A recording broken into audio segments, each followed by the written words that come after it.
George said quietly. What the hell are you yelling about? Lennie got up on his knees. You ain't gonna leave me, are you, George? I know you ain't. George came stiffly near and sat down beside him. No, I knowed it, Lennie cried. You ain't that kind. George was silent. Lennie said, George, yeah, I did another bad thing, and it don't make no difference. Only the topmost ridges were in the sun now.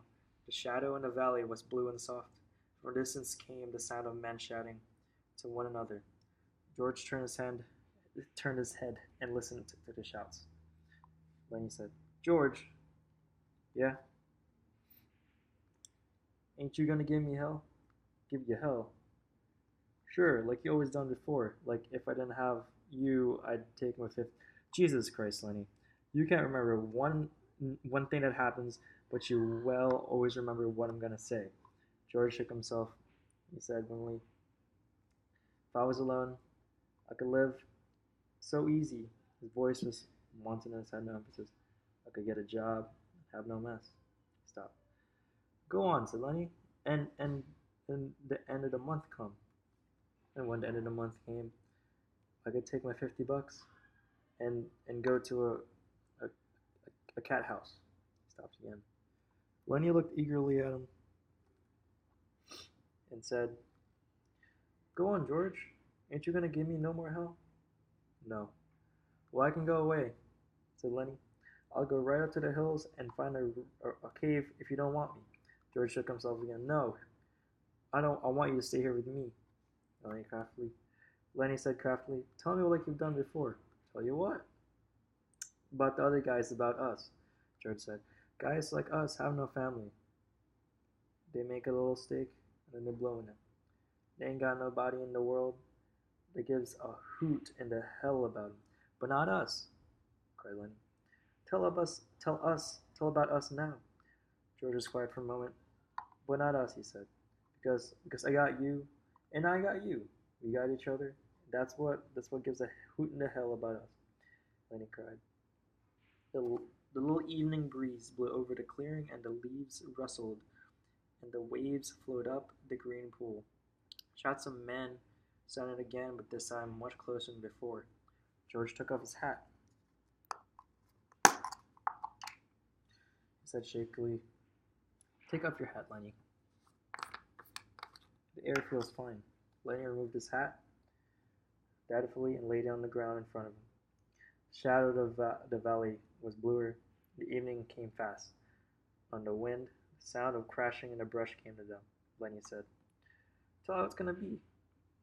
George had been listening to the distant sound for a moment. He was businesslike. Look across the river, Lennie, and I'll tell you how it's gonna be.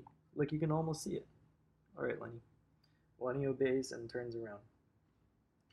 We're gonna get a little place, George began. He reached in his side pocket and he brought out a handgun. He pulled out a Carson Luger. He snapped off the safety in his side pocket and he laid it on the ground behind Lennie's back. He looked at the back of Lennie's head, at the place where his spine and skull were joined. A man's voice came from the river, and another man answered. Go on, said Lennie. We'll have a cow, and we'll have maybe a pig and a chicken. For the rabbits, Lennie shouted. For the rabbits, George replied. And I get to tend the rabbits? Yeah, and you get to tend the rabbits. Lennie giggled with happiness. And live in a fat land. Yes. Lennie turned his head. No, Lennie. Looked down across the river, like he could almost see the place. Lennie obeyed him and turned around. George looked down at the gun. There were crashing footsteps in the brush now. George turned and looked around. Go on, George. When are we going to do it? We're going to do it soon. Me and you, says George. You and me. Everybody's going to be nice to you. Ain't going to be no more trouble. Nobody going to hurt you nor steal from them. No, said George. No, Lennie. I ain't mad. I never been mad. I ain't that now. That's the thing I want you to know. Voices came closer. George raised the gun, listened to the voices. Sure, right now? We gotta. And George raised the gun and steadied it and brought the muzzle of it, and his hand steadied. He pulled the trigger. The crash of the shot. Wait, let me just. The crash of the sound, or the crash of the shot, echoed in the forest. Lennie jarred, and then settled slowly forward in the sand, and lay without quivering.